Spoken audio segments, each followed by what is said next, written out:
कहानी की शुरुआत में हम एक तालाब में एक लड़के को डूबे हुए देखते हैं। वो हमें बता रहा होता है कि वहाँ सिर्फ अंधेरा और बहुत तेज की ठंड थी। तब उसने चांद को देखा। उस पर उसकी चमकती हुई रोशनी पड़ी जिसने अंधेरे को भगा दिया और उसके बाद उसके अंदर का डर भी भाग गया। वो वहाँ क्यों था और उसकी जिंदगी का क्या मकसद था, उसे कुछ भी नहीं पता था। उसे वहाँ एक छड़ी मिली जिसे छूते ही उसमें कुछ मैजिकल पावर आ गई, जिसे देखकर वो काफी खुश था। वो हवा में भी उड़ सकता था। वहाँ एक पेड़ पर चढ़कर उसने देखा कि पास में एक गांव है। वो वहाँ जाकर वहाँ के लोगों से बात करने की कोशिश करता है, पर बहुत जल्द उसे पता चल जाता है कि कोई भी इंसान उसे ना तो सुन सकता है और ना ही देख सकता है। उसका नाम जैक फ्रॉड था। इतना ही उसे चांद ने बताया था और इसी तरह लगभग 300 साल बीत गए। आगे हम नॉर्थ पोल को देखते हैं, जहाँ सेंटा अपना क्रिसमस गिफ्ट बनाने में लगा हुआ था। तभी वो वहाँ के ग्लोब में देखता है कि वहाँ की चमकती हुई लाइटें बंद होती जा रही है। ये लाइटें इस बात का सबूत थी कि धरती पर रहने वाले लोग अब भी गार्डियंस पर भरोसा करते हैं। और जैसे जैसे वो लाइट्स बंद होती जा रही थी, मतलब अब उनका भरोसा करना बंद करते जा रहे हैं। तभी सेंटा को वहाँ पिच ब्लैक दिखाई देता है, जो बच्चों को बुरे सपने और डर देता था। सेंटा को ये खतरे की घंटी लगती है। वो तुरंत अपने बाकी के गार्डियंस को बुलाता है, जिसमें से एक होता है ईस्टर बनी, जो ईस्टर फेस्टिवल के दिन सारे बच्चों के घर में रंग बिरंगे एग्स रखता था। दूसरी होती है टूथ फेरी, जो अपनी और भी बहुत सारी नन्ही परियों की मदद से बच्चों के टूटे हुए दांत को उनके तकिए के नीचे से कलेक्ट करती थी, जिनमें उन सारे बच्चों की यादें भी होती थी। और तीसरा होता है सैंडमैन, जिसका काम था उन बच्चों को सुनहरे और अच्छे सपने दिखाना, जो उन्हें अपनी जिंदगी में सच्चाई के रास्ते पर चलने के लिए मोटिवेट करती है। सेंटा उन सबको बताता है कि शायद कोई बड़ा खतरा उन पे आने वाला है, क्योंकि उसने पिच ब्लैक को देखा है और वो शायद फिर से वापस आने की कोशिश कर रहा है। तभी उनके पास चांद की रोशनी पड़ती है, जिसमें उन्हें जैक फ्रॉस्ट की परछाई दिखती है। चांद उन सबको एक नया गार्डियन दे रहा था। जैक फ्रॉस्ट को देखकर बनी खुश नहीं था, क्योंकि उसे लगता है कि वो एक बहुत ही गैर जिम्मेदार और स्वार्थी लड़का है और वो एक गार्डियन बनने के लायक नहीं है। पर सेंटा उससे कहता है कि अगर चांद ने उसे गार्डियन बनाया है तो जरूर उसके पीछे कोई बड़ा मकसद होगा। आगे हम जैक फ्रॉस्ट को देखते हैं, जो अपने स्नो पावर से लोगों के साथ मस्ती कर रहा होता है। उसे इस काम में बहुत मजा आता था। वो सर्दियों में अपना सारा समय ऐसे ही गुजारा करता था। उसे बस इस बात से परेशानी थी कि कोई भी बच्चा जैक फ्रॉस्ट पे बिलीव नहीं करता था, जिसकी वजह से वो किसी को भी दिखाई नहीं दे सकता था। वो वही खेल रहे जिमी नाम के एक लड़के को अपने प्रेजेंस बताने की कोशिश करता है। जिमी अपने दोस्तों के साथ बर्फ में खेलने लगता है। जैक उसे वहाँ शहर में बर्फ की स्लाइडिंग भी करवाता है, जिसमें उसे बहुत मजा आता है, लेकिन वो ये नहीं समझता कि ये सब जैक की वजह से हो रहा है। जैक उदास होकर वहाँ से चला जाता है। वो रात में चांद से बातें कर रहा था कि उसने उसे क्यों बनाया, उसका मकसद क्या है। तभी वो देखता है कि सैंडमैन की सुनहरी रोशनी बच्चों को सुनहरे सपने देने आ गई है। वो थोड़ा खुश हो जाता है। वहाँ के बच्चे सपने देखने लगते हैं। तभी ब्लैक पिच आकर उनके सुनहरे सपने को एक नाइटमेयर में बदलने लगता है। वो अपनी काली शक्तियों को हर जगह फैला देता है और उन सारे सुनहरे सपनों को नाइटमेयर में बदलने लगता है। जैक को वहाँ शहर में उस दिन बनी मिलता है और उसके आदमी जैक को पकड़कर एक मैजिकल पोर्टल के थ्रू नॉर्थ पोल ले आते हैं। वहाँ उसे बाकी के गार्डियंस मिलते हैं। सेंटा उसे बाकी सभी गार्डियन से इंट्रोड्यूस करवाता है। सेंटा उसे बताता है कि चांद ने उसे गार्डियन बनाया है, पर जैक उनसे कहता है कि उसे नहीं लगता कि वो एक गार्डियन बनने के लायक है,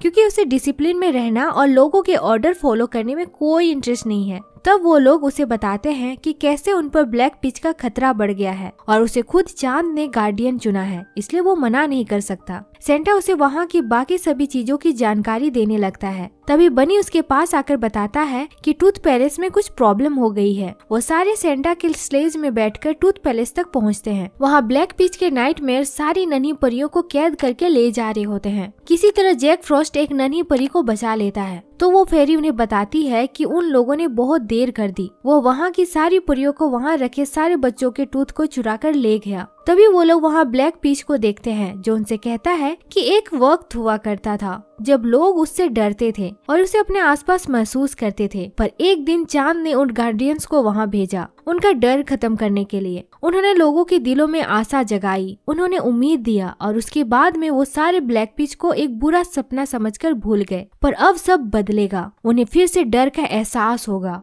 और उनके दिलों से वो गार्डियंस को निकाल फेंकेगा। और ये अब होना शुरू भी हो चुका है, क्योंकि जब उन बच्चों के टूथ को लेने कोई परी नहीं जाएगी तो उन सब बच्चों का टूथ फेरी से भरोसा उठ जाएगा और वो लोग उसे भूल जाएंगे। और अगर सबने भरोसा करना छोड़ दिया तो उनकी सारी शक्तियाँ भी धीरे धीरे खत्म हो जाएगी और उसके बाद ना ही कोई क्रिसमस होगा और ना ही ईस्टर होगा तो सिर्फ अंधेरा और उसका डर। सारे गार्डियंस उस पर हमला करने लगते हैं, पर वो वहाँ से भागने में सफल रहता है। टूथ फेरी अपनी परियों के पकड़े जाने से बहुत उदास थी। जैक उससे पूछता है कि ब्लैक फिश टूथ चुराकर क्या करना चाहता है। टूथ फेरी उसे बताती है कि बात सिर्फ टूथ की नहीं है, उसमें उन बच्चों की यादें हैं। वो अपनी परियों के साथ उन बच्चों पर नजर रखती है और कभी भी उनकी लाइफ में अगर उनके बचपन की मेमोरी की जरूरत पड़ती है तो उन्हें वो यादें दिला देती है। वो कहते हैं कि उनके पास सबकी यादें रहती है, यहाँ तक कि जैक की भी यादें उनके पास थी। वो उससे कहती है कि तुम्हारी भी एक जिंदगी होगी, तुम्हारी जैक फ्रॉस्ट बनने से पहले की।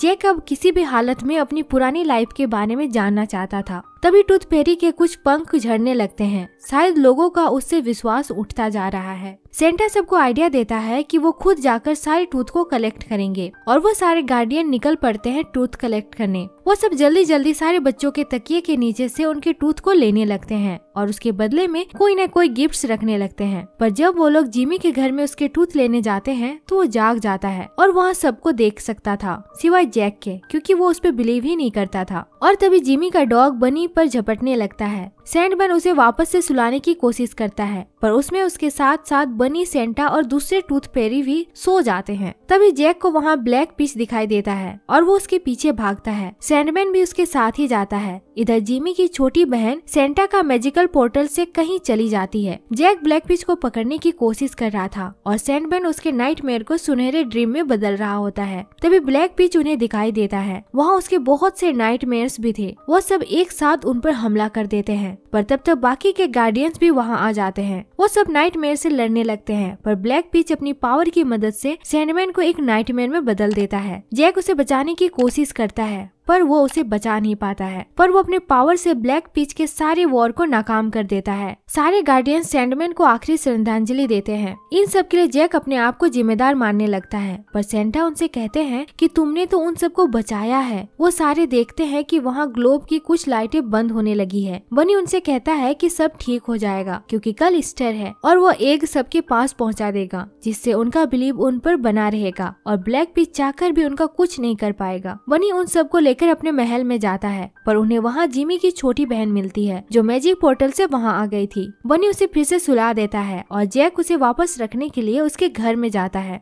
उसके साथ एक नन्ही परी भी होती है। जब वो वापस आ रहा होता है तो जैक को कोई उसका नाम लेकर आवाज दे रहा था। वो उस आवाज का पीछा करता है। वो एक बहुत गहरी सुरंग तक पहुंचता है। आवाज उसके अंदर से आ रही थी। वो उसके अंदर चला जाता है। वहाँ उसे वो सारी नन्ही परियां बंद मिलती है जिसे ब्लैक फिश ने कैद करके रखा हुआ था। वहाँ बहुत से टूथ भी थे और उन्हीं में से वो आवाज आ रही थी। वो अपने नाम का टूथ को वहाँ ढूंढने लगता है। तभी ब्लैक फिश वहाँ आ जाता है और उसे उसका टूथ दिखाता है। जैक उसके पीछे पीछे भागने लगता है। वो उसे उसका टूथ दे देता है। वहाँ वो एक सुरंग तक पहुँचता है जहाँ सारे ईस्टर एग्स टूटे पड़े थे। वो वहाँ से बाहर निकलता है। वहाँ उसे बाकी गार्डियंस मिलते हैं। वो उससे पूछते हैं कि वो कहाँ था। नाइटमेयर्स ने उसके टनल पर हमला किया और सारे एग्स को बर्बाद कर दिया। जब उन्हें पता चलता है कि वो ब्लैक फिश के साथ था तो वो लोग उस पर बहुत गुस्सा करते हैं। वो उससे कहते हैं कि जब उन्हें उसकी सबसे ज्यादा जरूरत थी तो वो यहाँ से गायब था। जिमी और उसके दोस्तों को अब एग नहीं मिलते हैं तो वो लोग मान लेते हैं कि गार्डियंस होते ही नहीं हैं।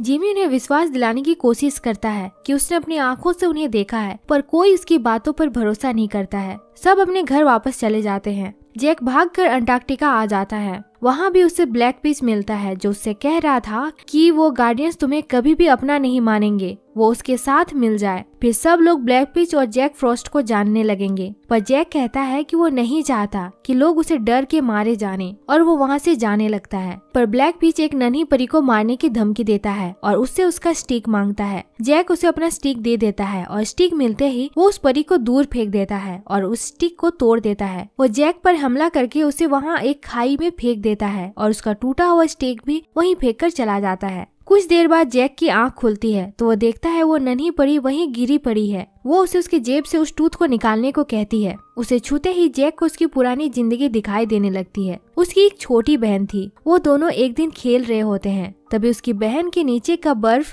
टूटने लगता है। वो किसी तरह वहाँ पड़ी एक छड़ी की मदद से उसे बचा लेता है, पर वो खुद वही तालाब में डूब जाता है। तब उसे समझ आता है कि उसे चांद ने गार्डियन क्यों बनाया, क्योंकि उसने अपनी जान पर खेलकर अपनी बहन को बचाया था। वो वहाँ पड़ी अपनी टूटी छड़ी को उठाकर फिर से जोड़ने लगता है और उसकी पावर से वो फिर से जुड़ जाती है। वो वहाँ से डायरेक्ट उन सभी नन्ही परी को छुड़ाने पहुँचता है। वो उनके पिंजरे को खोल देता है, पर वो सब उड़ नहीं पा रही थी। उनकी पावर शायद खत्म हो रही थी, क्योंकि वहाँ रखे ग्लोब की सारी लाइटें अब बंद हो रही थी और अब मात्र एक लाइट बची हुई थी। ये जिमी था। जैक तुरंत उसके पास पहुँचता है। वो देखता है कि जिमी एक बनी टॉय से बातें कर रहा है कि सारे के सारे दोस्त समझते हैं कि बनी एग्जिस्ट नहीं करता है। तब जैक वहाँ पर बर्फ का एक बनी बनाकर उसकी तरफ भेजता है, जिसे देखकर जिमी बहुत खुश हो जाता है। पर वो टूटकर छोटे छोटे स्नो में बदल जाता है। वो समझ जाता है कि ये बनी नहीं बल्कि जैक फ्रॉस्ट है। वो पीछे मुड़कर देखता है कि वो जैक को देख सकता है। जैक भी बहुत खुश हो जाता है कि पहली बार किसी ने उसे देखा। तो वो उसे बताता है कि सारे गार्डियंस रियल होते हैं। तभी जैक देखता है कि बाकी के गार्डियंस भी वहाँ आ गए हैं, पर वो सब पावरलेस हो चुके हैं। बनी भी अब एक छोटा सा बनी बन चुका है। तभी ब्लैक पिच वहाँ आता है। जैक उस पर हमला करने लगता है, पर बहुत जल्द वो उससे हार कर नीचे गिर जाता है। ब्लैक पिच उन सबको मारने के लिए उनकी ओर बढ़ता है। तब जिमी जैक से कहता है कि उसे बहुत डर लग रहा है। जैक को अपनी बहन की याद आती है। वो जिमी से कहता है कि इससे डरने की कोई जरूरत नहीं है, और वो एक स्नो बॉल उसके ऊपर फेंकता है, जिसे देखकर जिमी हंसने लगता है। जैक उसे लेकर उसके बाकी सभी दोस्तों को भी अपने ऊपर बिलीव करवाता है। अब जिमी के दोस्तों को भी वो सारे गार्डियंस नजर आ रहे थे, पर ब्लैक पिच अब भी बहुत ज्यादा ताकतवर था। वो उनसे कहता है कि वो सब मिलकर भी उसे रोक नहीं सकते। तब जिमी और उसके सारे दोस्त आगे आते हैं और कहते हैं कि उन्हें बचाएंगे, क्योंकि वो उनसे नहीं डरते। ब्लैक पिच उन पर हमला करता है, पर जिमी के उसके छूते ही उसकी काली शक्तियाँ सुनहरे लाइट्स में बदल जाती है और उन सारे गार्डियंस की पावर फिर से वापस आ जाती है और वो सारे मिलकर उसके सारे नाइटमेयर्स को खत्म करने लगते हैं। ब्लैक पिच जैक पर हमला करता है। तभी एक सुनहरी रस्सी उसे अपनी ओर खींचती है। ये सैंडमैन होता है, जो वापस आ चुका था। वो ब्लैक पिच को वहीं ऊपर उछाल कर नीचे पटक देता है। ग्लोब की लाइट फिर से एक एक करके जलने लगती है और सैंडमैन के सुनहरे सपने फिर से सबको खुशी देने लगते हैं। ब्लैक पिच के नाइटमेयर्स उसी पर भारी पड़ रहे थे, क्योंकि अब वो बहुत डरा हुआ था। वो सारे नाइटमेयर्स उसे खींचकर उसी अंधेरी गुफा में फिर से बंद कर देते हैं। जैक और सारे गार्डियंस उन बच्चों को बाय बोलकर वापस चले जाते हैं और इसी के साथ ये मूवी यहीं पे खत्म हो जाती है। तो आपको ये वीडियो देखकर कैसा लगा? अगर अच्छा लगा तो प्लीज हमारे चैनल को लाइक, शेयर और सब्सक्राइब कर दें। और थैंक्स फॉर वॉचिंग। तब तक के लिए बाय।